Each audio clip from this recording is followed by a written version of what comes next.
तो MP board के class 10 के सभी विद्यार्थी ध्यान दीजिएगा, 3 जनवरी का यहाँ पेपर में आपको बता रहा हूँ। बाहर से पेपर देखकर आप फर्जी समझकर मत जाइए, एक बार भरोसा रखिए, ठीक है। यहाँ चैनल सिर्फ आपके लिए ही बनाया गया है, गलत जानकारी नहीं देंगे। तो बिना किसी देरी के चलिए वीडियो को करते हैं स्टार्ट। बढ़िया से सॉल्यूशन समझाऊंगा, अच्छे से स्क्रीनशॉट भी लीजिएगा आप, ठीक है।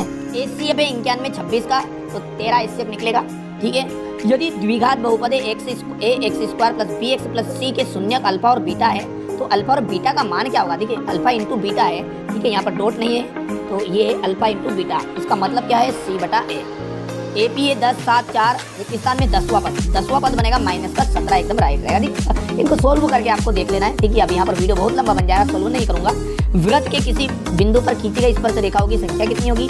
तो देखिए वृत्त के किसी बिंदु पर, ध्यान से समझिए, वृत्त, ये वृत्त है यहाँ पर, और ये वृत्त से एक स्पर्श रेखा है, एक बिंदु पर एक ही स्पर्श रेखाएं खींची जा सकती है, तो एक एकदम राइट रहेगा। बाहर बिंदु रहता तो 2 खींची जाती है। यहाँ पर देखिए इसका आ जाएगा आपका प्रतिच्छेद करती है, और बिंदु 0,5 और 5,0 की दूरी क्या होगी? तो इसकी दूरी बनेगी 5 करने में 2, ठीक है। चलिए इसके बाद अगले देखते हैं। यहाँ पर देखिए टिक स्थान दिए गए 6, ध्यान से समझिएगा, अच्छे से कवर करिएगा। देखिए इस चैनल का मुख्य उद्देश्य यही है कि आपको अच्छे अंक प्राप्त कराया जाए। हमको सब्सक्राइब मत करिए, हम नहीं बोल रहे हैं कि आप सब्सक्राइब करिए, केवल आप अच्छे से पढ़िए। ये चैनल सिर्फ यही चाहता है कि आप अच्छे से पढ़े, अच्छे अंक प्राप्त करें। इस चैनल का मुख्य उद्देश्य यही है। आपको लगे तो सब्सक्राइब करिए, ना लगे तो सब्सक्राइब मत करिए, कोई नहीं कह रहा, 1 रुपया शुल्क आपसे कोई नहीं लेगा, ठीक है। तो बस सिर्फ आप अच्छे से मेहनत करिए, यही हमारा मोटो है, यानी उद्देश्य हमारा यही है। प्रत्येक वर्ग रिक्त स्थान होते हैं तो समरूप बेलन का जो आयतन होता है, ठीक है, बेलन का जो आयतन है उसका सूत्र क्या होता है? Pi R square H. समीकरण है इसका विविक्त कितना हो जाएगा? HCF A into comma B है, और A LCM A into B, तो इसका क्या हो जाएगा? ए इंटू बी, यानी कि फॉर्मूला है, ये दोनों संख्याओं का गुणनफल है, ठीक है।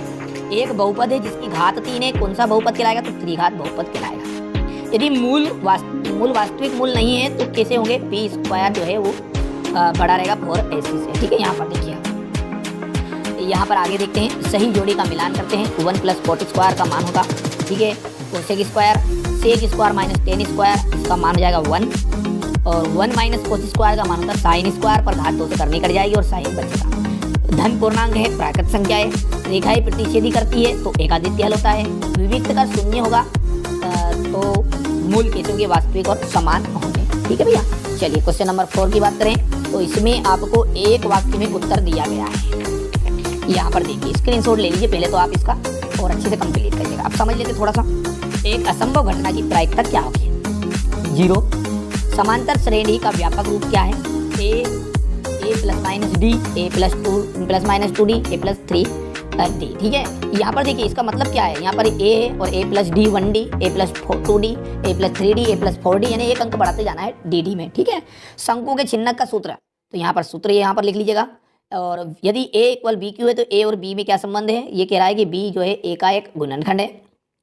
त्रिघात बहुपद के अधिकतम कितने शून्यक हो सकते हैं? तो 3 घात है तो 3 शून्यक होंगे, 2 घात है तो 2 शून्यक होंगे, ठीक है। यहाँ पर देखिएगा अगला है जो इसका विविक्त कर कहते हैं b² - 4ac को।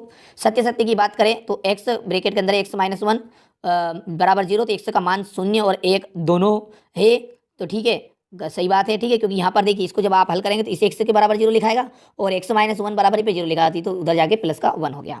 करनी 2 एक परिमेय है, गलत बात है, अपरिमेय संख्या है। सभी वर्ग समरूप होते हैं, सत्य है। किसी बिंदु की y अक्ष से, ठीक है, y अक्ष से दूरी उस बिंदु का y निर्देशांक कहलाती है, असत्य बात है, ठीक है, क्योंकि वो x निर्देशांक कहलाएगी। अर्धगोले का जो आयतन होता है उसका फॉर्मूला कितना है? 4/3 πr3। 3 माध्य का बराबरी पे बहुलक + 2 माध्य है, तो बिल्कुल राइट है।